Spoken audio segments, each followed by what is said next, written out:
Colin Kaepernick just left Nike speechless and Kaepernick humiliated with one photo. Once considered a promising professional athlete with an NFL career ahead of him, former San Francisco 49ers quarterback Colin Kaepernick chose activism instead. Claiming he was standing up for racial injustice and inequality, Kaepernick chose to sit and then later kneel during the National Anthem. Believe in something. Even if it means sacrificing everything, reads the text scrawled across a black and white photograph of Kaepernick's face with a minuscule "Just Do It" and Nike swoosh logo hovering over his stubbled chin. The implications are clear. Yet, Kaepernick will allegedly make significantly more money as a Nike spokesman than he ever would have made as a backup quarterback for a mid-market NFL team. The idea that Kaepernick sacrificed everything or anything at all is simply laughable. The man is no martyr. Instead of being relegated to obscurity, Nike chose to renew Kaepernick's contract, making him the spokesman for the 30-year anniversary of their Just Do It campaign. America erupted in fury at the continued disrespect to America's military, first responders, and the police continued unabated. The twist of irony completely missed by the social justice warriors, by Nike, and by Kaepernick himself is that while Kaepernick is kneeling for injustice and allowing his visage to be used as an advertisement, Nike continues to exploit children and women in sweatshops to make their products for pennies a day in third world countries, according to a watchdog group. Sherry Potter, the widow of fallen police officer Tim Graham, could not take the hypocrisy and disrespect any longer. After Nike's announcement this week, she took her outrage to social media, posting an open letter to Nike on Facebook that instantly humiliated Kaepernick and left Nike speechless in the process. Potter has a deep and fundamental understanding of exactly what it means to sacrifice everything. In 2005 she was newly married with 2 young children when she received a knock on her door that would change her life forever. She answered the door to find a person on the other side of the door informing her that police officer husband had died in the line of duty. They had just celebrated their 1-month wedding anniversary the day before. With her open letter, she posted a picture of the worn old Nike hat she had donned on her runs for the last 13 years as she tried desperately to regain her sanity from the horrible heart-wrenching grief. In a now viral post, Sherry writes Dear Nike, I want to have a conversation about this hat. It's over 13 years old. I don't remember when I bought it exactly, I don't remember where I bought it. But what I do remember is why I wore it. On August 10, 2005, I was a newlywed with 2 young sons.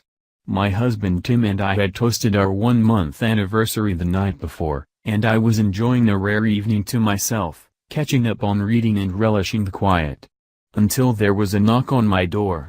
I had no way of knowing that the small act of turning a knob was about to shatter my life into a million pieces.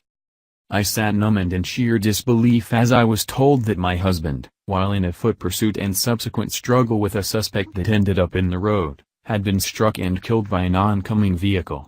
He took his last breath lying in the middle of the street. What I lost in that moment is indescribable.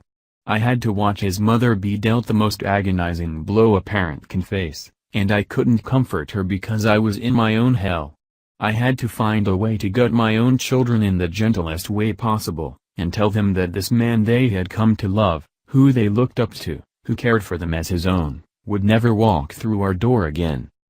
I don't know if you've ever attended a police funeral, but watching grown men who've seen the absolute worst things a civilian can imagine, break down and sob over the casket of their brother is an image that never leaves you. The bagpipes haunt my dreams to this day, but it was the faces of my children, the innocence that abandoned them at such a tender age that brought me to my knees. I had no choice but to move on. We trudged zombie-like through our days for weeks and weeks on end. I never left the house except to drive the boys to school, or buy food we barely touched. I realized that I had to do something.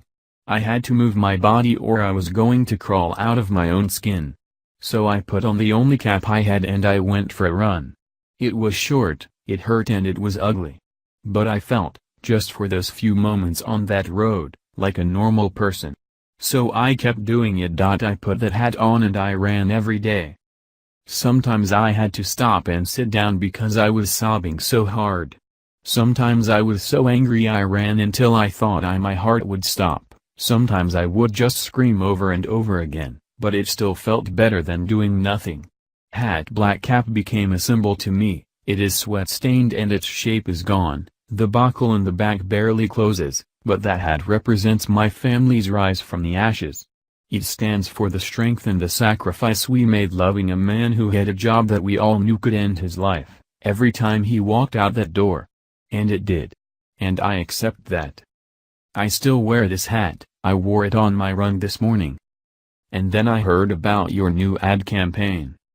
Colin Kaepernick has the absolute right to protest anything he damn well pleases. I don't dispute that for 1 second. My father, my husband and many friends have all served this country and were willing to fight for his right to kneel. But that right goes both ways. I also have a right to express my disgust at your decision to portray him as some kind of hero. What, exactly has Colin Kaepernick sacrificed? His multi-million-dollar paycheck? Nope. You already gave him one of those. His reputation? No, he's been fawned over by celebrities and media alike. Funny, Tim Tebow was never called courageous when he knelt.